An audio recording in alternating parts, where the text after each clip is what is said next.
खबर साप्ताहिकी, देखिए इस हफ्ते की खास खबरें।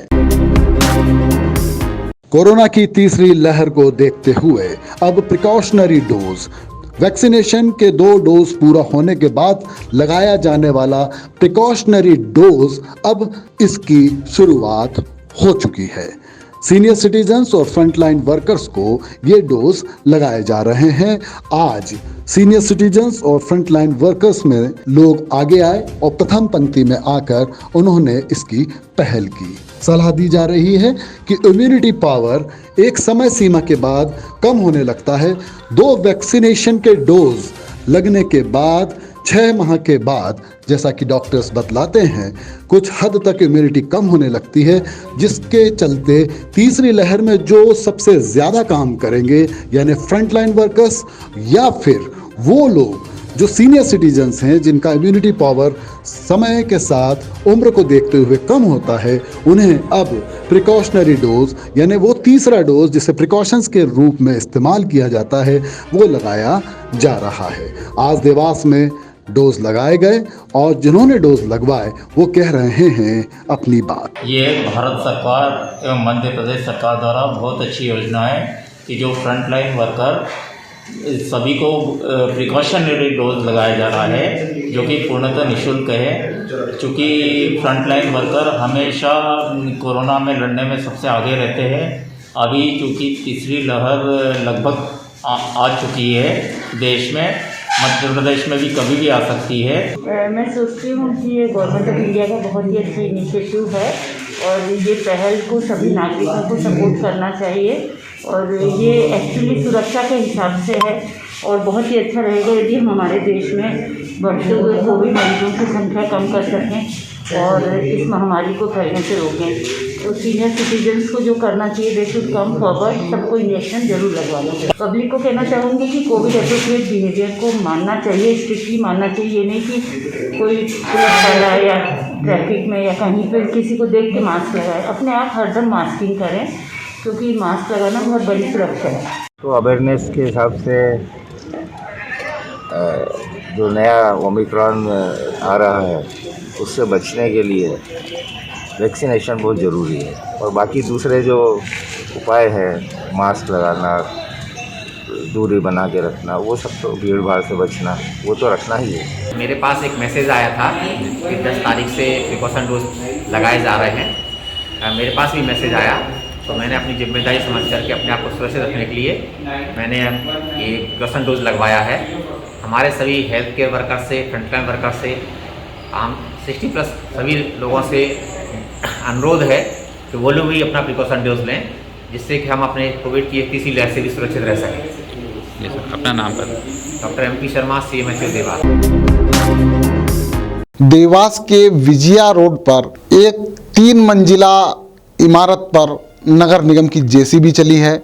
नगर निगम ने वहां पहुंचकर जैसे ही मकान को तोड़ने की कार्रवाई शुरू की, इसी दौरान मकान मालिक अभिषेक झंवर और उमेश झंवर वहां पहुंचे। उमेश झंवर की नगर निगम के अधिकारियों से जमकर बहसबाजी हुई।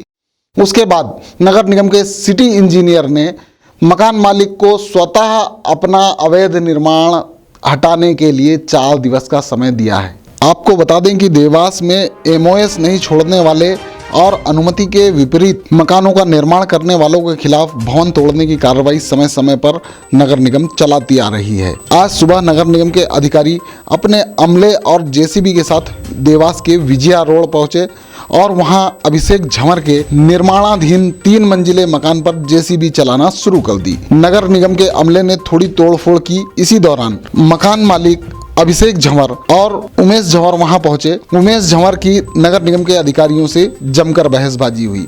उमेश झंवर का कहना था कि दूसरी मंजिल की गैलरी तो सभी ने बाहर निकाल रखी हैं, तो फिर तोड़ने की कार्रवाई अभिषेक के मकान पर ही क्यों की जा रही है। उसके बाद नगर निगम के सिटी इंजीनियर नागेश वर्मा ने उन्हें 4 दिन का समय दिया और कहा कि 4 दिन में वे खुद अनुमति के विपरीत किए गए निर्माण को हटा लें, अन्यथा 4 दिन बाद फिर नगर निगम का अमला पहुंचेगा और अवैध निर्माण को तोड़ने की कार्रवाई करेगा। नियम विपरीत कहीं भी नहीं। आप देखो नीचे तो नीचे हटके या ऊपर गैलरी तो हर मकान के आगे आती है। केवल इंटरनेशनली अगर तोड़ने का है तो कोई बात ही नहीं है नगर निगम का। और अगर मान लो अगर नियम के विरुद्ध हो तो आप हमको बोलो सही कि हम ऐसा करना है, ऐसा बार बार हमारे कैमरे के सामने भी कह रही थी कि आपको 4-5 बार बोल चुके हो, उसके बाद भी नहीं माने। अरे बोलने का ऊपर की मंजिल की तो गैलरी बाहर निकाल सकते कि नहीं? आप लोगों ने भी देखा ऐसा कि आगे की गैलरी तो हर आदमी बाहर निकाल लेता है, क्या ऊपर अतिक्रमण होता है क्या? हर मकान की गैलरी देख लो आप देवास में। क्या आपको नोटिस दिया गया था किसी प्रकार का? अरे नोटिस तो नहीं ये दिया था कि ऊपर की मंजिल का तो अपन कर सकते हैं निर्माण, अपन ने पूरा नीचे का पीछे से बनाया है। अगर आगे कोई अगर दीवार है तो आगे की तोड़ दे नीचे से। एमओएस में जिस तरह से अप्रूव किया है प्लान, नगर निगम ने जिस तरह का पास किया है उसमें प्रोजेक्शन डाल के गलियों में छज्जे डाल करके इंक्रोचमेंट कर लिया है पूरा।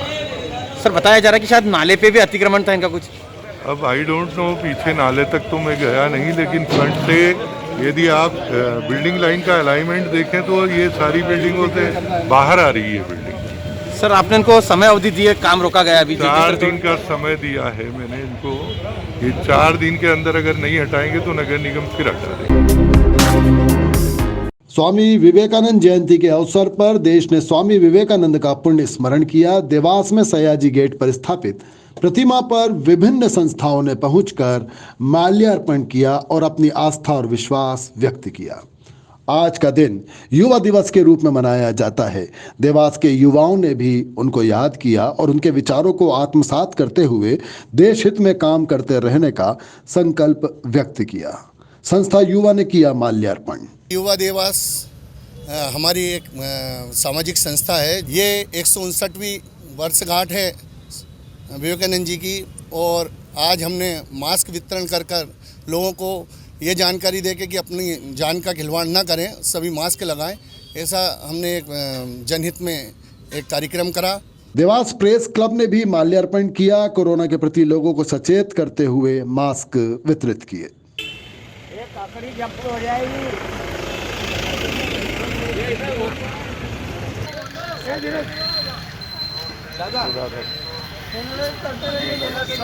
जिला अधिवक्ता परिषद ने भी स्वामी विवेकानंद की प्रतिमा के समक्ष माल्यार्पण किया और अपनी आस्था व्यक्त की।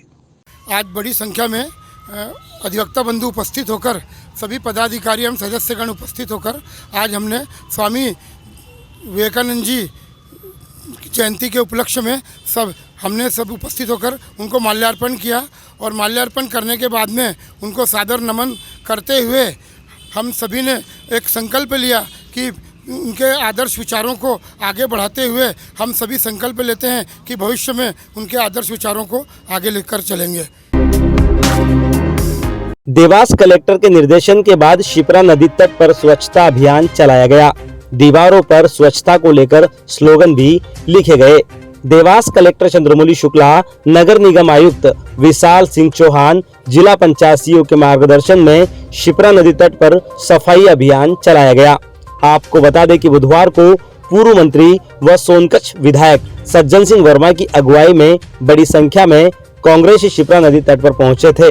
इस दौरान शिप्रा नदी पर हो रही गंदगी को लेकर पूर्व मंत्री ने नाराजगी जताई थी और मौके से ही कलेक्टर को फोन कर इसकी जानकारी दी थी, जिसके बाद गुरुवार को तत्काल प्रभाव से कलेक्टर ने आदेश दिया कि शिप्रा नदी तट पर स्वच्छ भारत अभियान के अंतर्गत सफाई की जाए व दीवारों पर जगह जगह स्लोगन लिखकर लोगों को स्वच्छता के प्रति जागरूक किया जाए, जिसके बाद टीम स्वच्छता अभियान के अंतर्गत सफाई कार्य में जुट गई। में आज ये शिप्रा नदी के किनारे जो घाट बना हुआ है उसमें हम आज से साफ सफाई का कार्यक्रम यहाँ पे प्रारंभ कर रहे हैं। प्रारंभिक तौर पे हम घाट की सफाई करवा रहे हैं। इसके अलावा जो घाट पे ये दिख रहा है कचरा, पन्नी और इसका साफ सफाई करवा के इसको एक जगह पे हम व्यवस्थित इसका निपटान करवा रहे हैं। इस घाट पे हम पूरे स्लोगन लिखवा रहे हैं कि शिप्रा नदी को गंदा करने से किस तरह से बचाया जा सकता है। लोगों को जागरूक करने के लिए नारे लेखन का पूरा हम स्लोगन का कार्यक्रम यहाँ शिप्रा नदी पे कर रहे हैं। माननीय कलेक्टर महोदय, सीईओ जिला पंचायत सर और माननीय जनपद पंचायत सीईओ के नेतृत्व में हम ये पूरा कार्यक्रम को यहाँ पे चालू कर रहे हैं।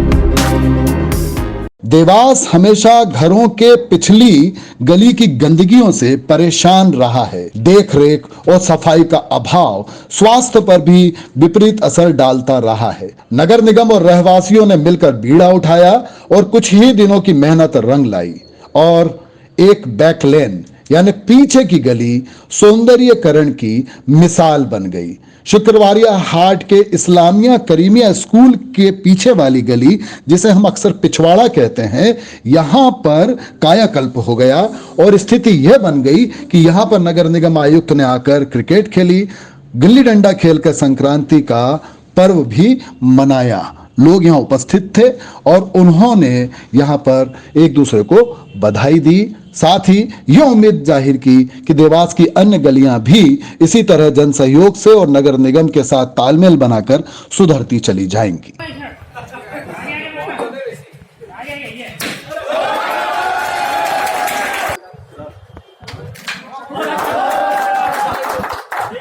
शुक्रवारिया क्षेत्र के इन रहवासियों ने लोगों को प्रेरित किया और सभी ने मिलकर अपनी गली को संवारा। देखिए, शहर में सफाई रखने में हम लोग पहले सड़कों की सफाई करा करते थे, लेकिन एक जो सबसे महत्वपूर्ण चीज़ होती है जिसको हम लोग भी भूल जाते हैं, आम नागरिकों का भी बहुत ध्यान नहीं जाता है, वो होता है घर की बैकलाइन। शहर में बहुत सारी जगह ऐसी है जहाँ पर बैकलाइन है लेकिन उसका उपयोग कचरा फेंकने के लिए किया जाता है। तो अब हमने इसको अभियान बनाया है कि बैकलाइन कचरा फेंकने के लिए नहीं होगी, हमारे घर के उपयोग के लिए होगी, हमारे बच्चों के उपयोग के लिए होगी, हमारे बुजुर्गों के बैठने के लिए होगी। तो हम इस बैकलाइन को अब साफ रखेंगे, स्वच्छ रखेंगे, उसको लेकर हम लोगों ने अभियान चलाया है। आज पहली बैकलाइन का हमने यहाँ शुभारम्भ करा है। ऐसे पूरे शहर भर में हम लोग लगातार प्रयास करेंगे कि अगले 2-3 महीने तक हम लोग इसी प्रकार से बैकलाइनों का जो सुधार है, सफाई है, सुंदरीकरण है और उसको लोगों के जनोपयोगी सुविधाओं में लिया जा सके, ऐसा बना दें। देखिए, निश्चित रूप से यहाँ पर नगर निगम तो रहना नहीं वाला है, यहाँ रहवासी रहेंगे या उनके बच्चे रहेंगे। तो मेरे रहवासियों से यही, सभी से ये अनुरोध है कि बैकलाइन में कचरा नहीं फेंकें, अपने घर का जो भी गंदा पानी है वो सीवरेज में जाए, घर की छतों का पानी भी बैकलाइन में नहीं आना चाहिए। और अगर ये बैकलाइन साफ रहेगी तो उन्हीं के उपयोग के लिए रहेगी, क्योंकि ये बैकलाइन तो मार्केट में है। तो जितना मैं समझता हूँ कि मार्केट में जितने लोग रहते हैं, इनके बच्चे कभी सड़कों पर खेल नहीं पाते हैं। तो अगर इस तरह से ये लोग इसको साफ रखेंगे तो बच्चे सड़क पर नहीं खेल पाएंगे, वहाँ ट्रैफिक है, तो कम से कम बैकलाइन में खेल सकेंगे। अगर बच्चों को खेलने के लिए जगह नहीं होगी तो मैं समझता हूँ कि बच्चों का जो फिजिकल डेवलपमेंट होना चाहिए वो हो नहीं पाता है। तो बच्चे तभी फिजिकली डेवलप हो पाएंगे जब खेलने की जगह हो। जैसे हम लोग स्पोर्ट्स में बहुत ध्यान देते हैं शहर में, ये जगह भी आपने देखा, हमने क्रिकेट खेला, गिल्ली डंडा खेला, बच्चे खूब खेले यहाँ पर आके। तो रहवासियों से यही अनुरोध है कि इसको अब आगे स्वच्छ रखना उनकी जवाबदारी है। अमानक पॉलीथीन का उपयोग करने वाले व्यवसायियों पर निगम की टीम के साथ पंचनामा व चालानी कार्रवाई की जा रही है, जिसके अंतर्गत तहसील चौराहे पर स्थित श्री कृष्णा मिल्क पॉइंट से लगभग 40 किलो अमानक पॉलीथीन जब्त की जाकर पंचनामा बनाया गया। इसके पश्चात टीम द्वारा तहसील चौराहा से नावेल्टी चौराहा और सेफी मार्ग पर विभिन्न व्यवसायियों से सर्च अभियान के तहत लगभग 20 किलो अमानक पॉलीथीन जब्त की गई। निगम स्वास्थ्य निरीक्षक भूषण पवार, हेमंत उबनारे, हरेंद्र सिंह ठाकुर, ओम प्रकाश पथरोड के द्वारा 4,650 रुपए की चालानी कार्रवाई की गई।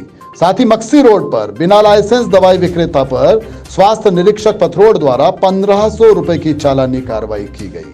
आयुक्त ने शहर के व्यवसायियों से अपील की है कि वे अमानक पॉलीथीन का उपयोग नहीं करें तथा कपड़े व जूट से बनी थैली का उपयोग करें एवं आने वाले ग्राहकों को भी कपड़े की थैली लाने के लिए प्रेरित करें। इसमें क्या है, ये शासन द्वारा हैंडल के मतलब कैरी बैग जिसको बोलते हैं, इसको प्रतिबंधित कर दिया गया है। लेकिन इनको बार बार हमारे द्वारा हिदायत दी जा रही है, लेकिन इसके बावजूद ये अपनी आदतों से बाज नहीं आ रहे हैं। तो आज हमारे इंस्पेक्टरों द्वारा 55 किलो के आसपास में थैलियाँ पकड़ी गई है और इसको जब्त करके नष्ट की जाएगी। कौन सी जगह की डेयरी की दुकान है? ये कृष्णा डेयरी के नाम से है, कृष्णा मिल्क पॉइंट तहसील चौराहे के ऊपर है। किस प्रकार की कार्रवाई होगी अभी? इनको हमने अभी जब्ती के पंचनामा बनाए हैं, अब चालानी कार्रवाई के लिए कोर्ट केस लगाएंगे इनका।